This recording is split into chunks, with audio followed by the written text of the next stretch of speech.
Któż z Was ma dzieci, które wolą TikToka albo zabawę zamiast siedzenia w szkole? W Polsce takich dzieci jest naprawdę sporo. Ale są miejsca na świecie, gdzie dzieci wręcz modlą się, by móc pójść do szkoły. Gdzie zeszyt czy plecak to luksus. W tym odcinku poznasz miejsce, w którym dzieci kochają szkołę. Bo choć mają zaledwie kilka lat, doskonale wiedzą, co się dzieje, gdy szkoły znikają pod bombami. Świat i ludzie. Na podcast Świat zaprasza Wojciech Cegielski, korespondent zagraniczny Polskiego Radia. Wojna, strach, głód i brak dostępu do szkół. Tak wyglądały ostatnie lata dla dzieci w Etiopii. W rejonie Tigraj brutalna wojna domowa zakończyła się ponad 2 lata temu, a dzisiaj dzieci wracają do szkół. To nie będzie historia jakich wiele, bo ta szkoła to dla etiopskich dzieci szansa na uwolnienie się z koszmarów i symbol nadziei na lepszą przyszłość. Obejrzyj ten odcinek do końca, a dowiesz się, co wojna robi z dziećmi i jak można wrócić do normalności po kilku latach koszmaru. Opowiedzą o tym ludzie z Caritas Polska, organizacji, która pomaga dzieciom w Etiopii stanąć na nogi. Jest niedziela, 13 kwietnia 2025 roku. Wojciech Cegielski, zapraszam na podcast Świat.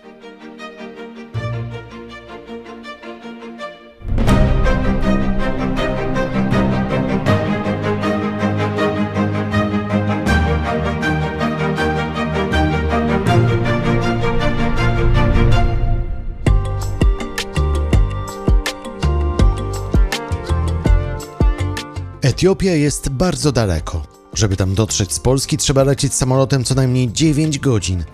Etiopia jest też ogromna. Konkretnie 3 razy większa od Polski.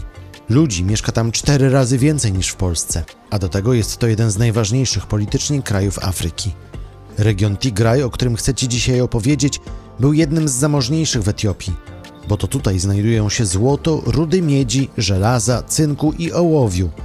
W listopadzie 2020 roku rozpoczęła się tutaj brutalna wojna domowa pomiędzy wojskiem rządowym a armią władz regionu. Więcej o tej wojnie powiem Ci nieco później. To, co ważne teraz, to to, że konflikt kosztował życie 600 000 osób, a region na 2 lata został odcięty od świata. Ludzie głodowali, dzieci nie chodziły do szkół, życie zamarło. Wojny już nie ma, ale ludzie wciąż mają ją w głowach. Choć jak mówią Dominika Chylewska i Nina Mocior z Caritas Polska, które wróciły niedawno z Etiopii, wojennego koszmaru na pierwszy rzut oka niemal nie widać.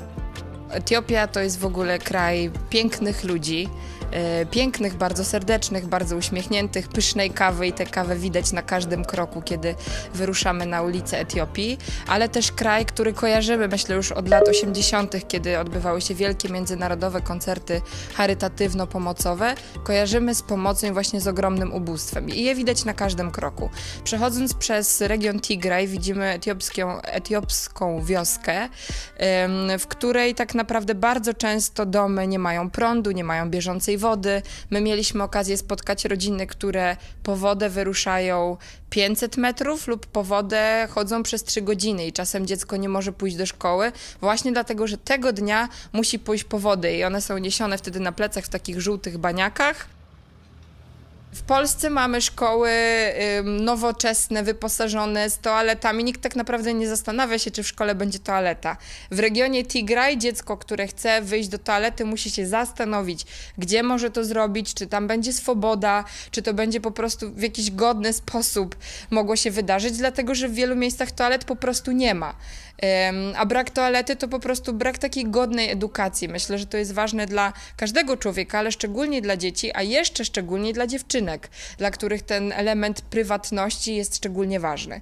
Dlatego my z Caritas chcemy wesprzeć region Tigraj właśnie w budowie toalet, ale wesprzeć też te szkoły właśnie żywieniowo i wspierając zajęcia psychospołeczne, wspierając też wyposażenie sprzętem sportowym.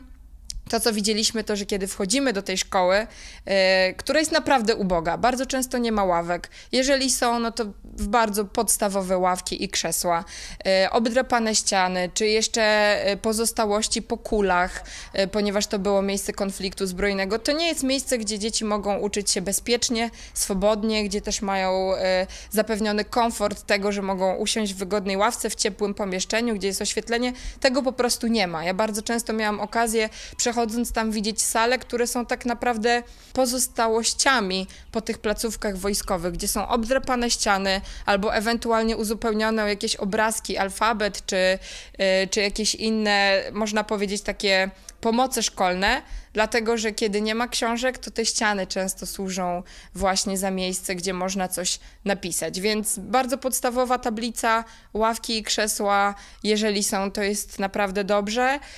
No i takie szkoły chcielibyśmy wesprzeć. Kiedy my przyjechaliśmy do tych szkół, spotkaliśmy się z dziećmi, zobaczyliśmy, jak dostają właśnie te drugie śniadanie, zobaczyliśmy, jak reagują na piłkę, którą im przywieźliśmy z Polski, bo właśnie jednym z elementów jest to wsparcie sprzętem sportowym, to widzieliśmy, że naprawdę to ma głęboki sens i znaczenie dla tych dzieci, że one radość odnajdują właśnie w tych rzeczach, które dla nas są oczywistością, no bo każde polskie dziecko ma piłkę. Dla tych dzieci jest to bardzo drogi sprzęt, który jest tak naprawdę czymś ekskluzywnym, czymś luksusowym.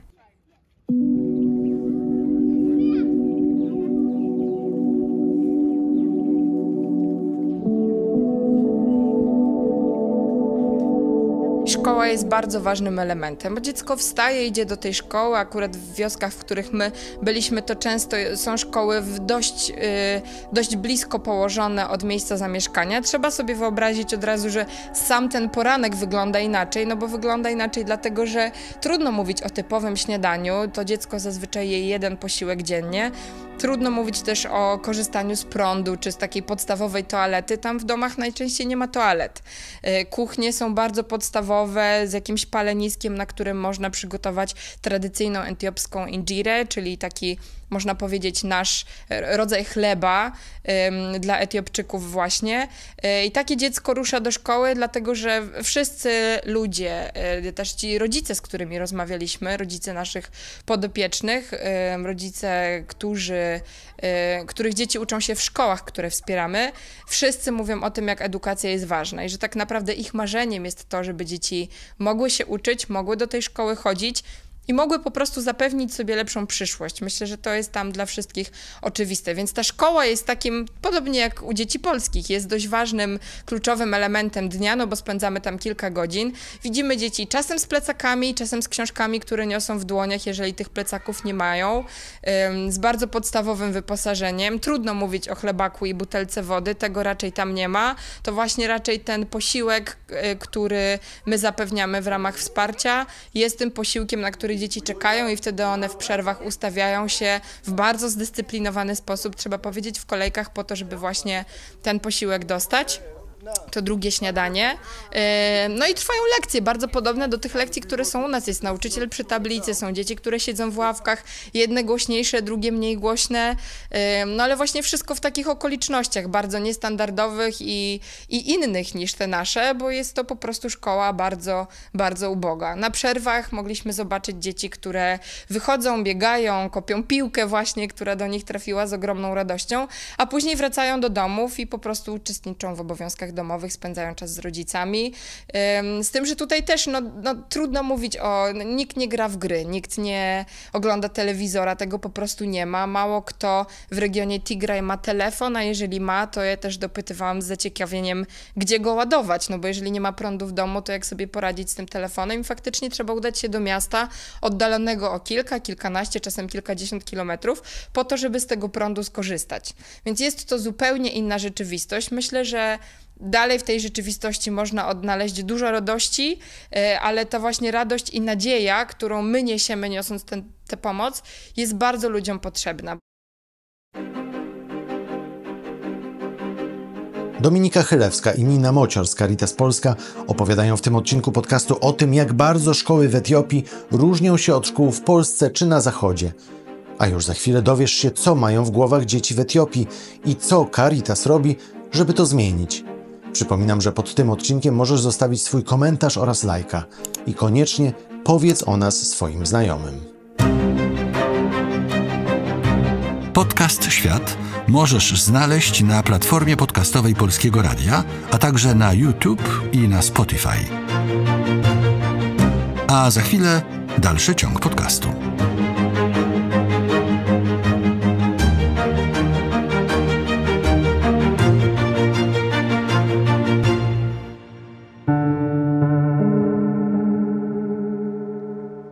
Region Tigraj ma za sobą jedną z najbardziej dramatycznych wojen ostatnich dekad w Afryce. W listopadzie 2020 roku doszło do ostrego konfliktu politycznego między władzami Etiopii a lokalnymi politykami w Tigraju. Rząd wysłał na miejsce wojsko i ogłosił tam stan wyjątkowy. Zamknięto lotniska, odcięto internet, telefony, a lotnictwo rozpoczęło bombardowania pozycji lokalnych oddziałów wojskowych. Brutalne walki trwały 2 lata, w trakcie których Tigraj był odcięty od świata, a kilka milionów ludzi głodowało. Dochodziło do czystek etnicznych, a wojsko dopuszczało się zbrodni wojennych. 800 000 ludzi uciekło ze swoich domów, aż 2,5 miliona dzieci nie chodziło do szkoły. I choć wojna skończyła się po 2 latach, to jak mówi Nina Mocior z Caritas Polska, do normalności jeszcze daleko. Oficjalnie wojna się zakończyła, ale demobilizacja frakcji tych wojennych walczących się do końca nie odbyła. Nie wszystkie szkoły i budynki użyteczności publicznej zostały oddane ponownie do użytku. To też jest przypadek szkół. Do tej pory w szkołach albo stacjonują różne grupy wojskowe, zbrojne, albo też osoby wewnętrznie przesiedlone. Te szkoły się pozamieniały w takie właśnie osady, prawda, siedliska osób wewnętrznie przesiedlonych, całe rodziny.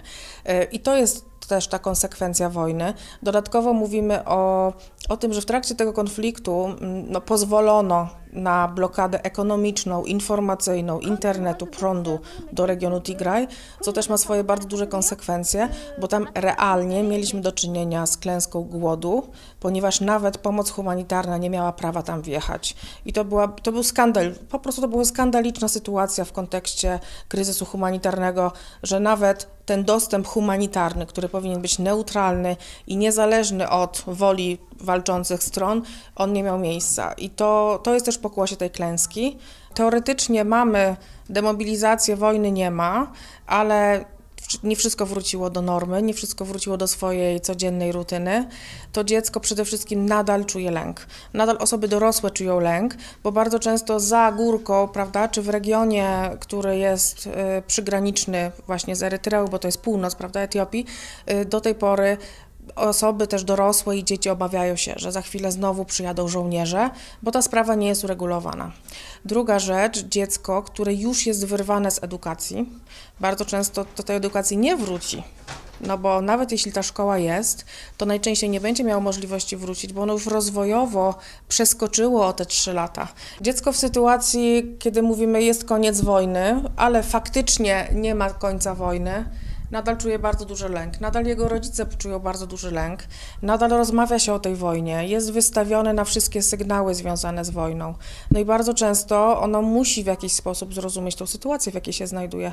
I najczęściej to będą powracające obrazy, to będą, no nawet po tych rozmowach z rodzicami, to będą takie zaburzenia potraumatyczne, mówimy, prawda, zespół stresu pourazowego, gdzie dziecko sobie, to są natrętne myśli powracające, to jest bardzo przeczulone reagowanie w sytuacji obiektywnie bezpiecznej, ale bardzo przeczulone reagowanie na zagrożenie. I to jest taki ewidentny, prawda, symptom też PTSD, czy właśnie tego potraumatycznego funkcjonowania pourazowego. I proszę sobie wyobrazić, że osoba w ogóle dotknięta takim skrajnym doświadczeniem zagrożenia życia, często przedłużającym się przez 2 lata, tak, czy dzień w dzień zagrożeniem życia, ona traci perspektywę, co było w przeszłości, co jest obecnie i co jest w przyszłości. Dlatego też warto jest, żeby dzieci wracały do swojej rutyny. Warto jest, żeby one miały to przyjazne środowisko w szkole, bo dziecko, które zacznie się bawić, to jest właśnie to, prawda? Dziecko, które zaczyna się bawić, to oznaka że jest dzieckiem. Więc my chcemy, żeby ta szkoła podstawowych potrzeb, i tak nazywamy nasz program, chcemy, żeby to dziecko powróciło do takiego bardzo całościowego rozwoju swojej osoby, ale też właśnie rozwojowo ta zabawa jest niezbędna. To są zajęcia sportowe, to są zajęcia z kolorami, też często nie ma też materiałów edukacyjnych w tych szkołach. Chcemy, żeby dzieci były bardziej wystawione na kolory, żeby te ściany były odmalowane, żeby w końcu tak wyremontować ściany, żeby tam nie było kul widać, tak? Żeby były okna, a nie płachty wojskowe, prawda, w różnych kolorach, ponieważ dziecko bardzo źle funkcjonuje.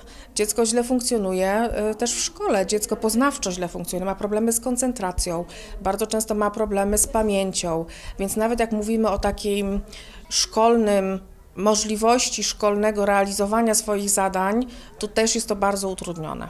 Caritas Polska wspólnie z lokalną Caritas Etiopia pracujemy w 34 szkołach i wspieramy ponad 7 000 uczniów. Realizujemy program dożywiania, czyli zapewniamy tym dzieciom drugie śniadanie, rozbudowujemy lub całkowicie budujemy nowe toalety i takie sektory sanitarne i chcemy, żeby też te szkoły miały dostęp do bieżącej wody, a dodatkowo od tego roku rozpoczynamy realizację programu szkół wrażliwych na traumę, w której odbędą się szkolenia zarówno dla pedagogów, jak i dla rodziców, żeby uzupełnić zajęcia w szkole o zajęcia nieco bardziej skoncentrowane na leczenie traumy i wsparcie psychospołeczne dzieci.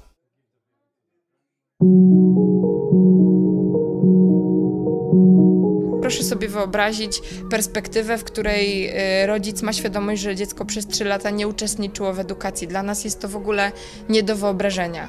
Jeżeli do tego dołożymy właśnie te straty ludzi bliskich spowodowane wojną, no to naprawdę mówimy o jednym z najtrudniejszych regionów, który na pewno potrzebuje naszej pomocy.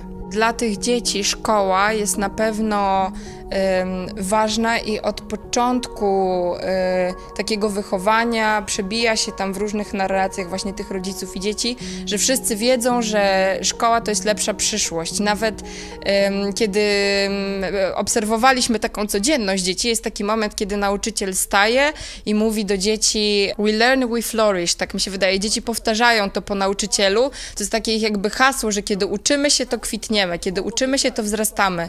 To jest jakby hasło, które tam wszyscy powtarzają, bo mają świadomość, że dla nich to jakby edukacja jest naprawdę ceną życia. Myślę, że wszyscy wiemy, że edukacja to jest lepsza przyszłość i w Polsce, i w Europie, ale tam naprawdę ta edukacja, znajomość języków, znajomość w ogóle różnego rodzaju przedmiotów może sprawić, że ktoś właśnie z tego trudu życia w bardzo trudnym miejscu będzie mógł się wyrwać. Dlatego przebija się na każdym kroku to, jak edukacja jest tam dla ludzi ważna.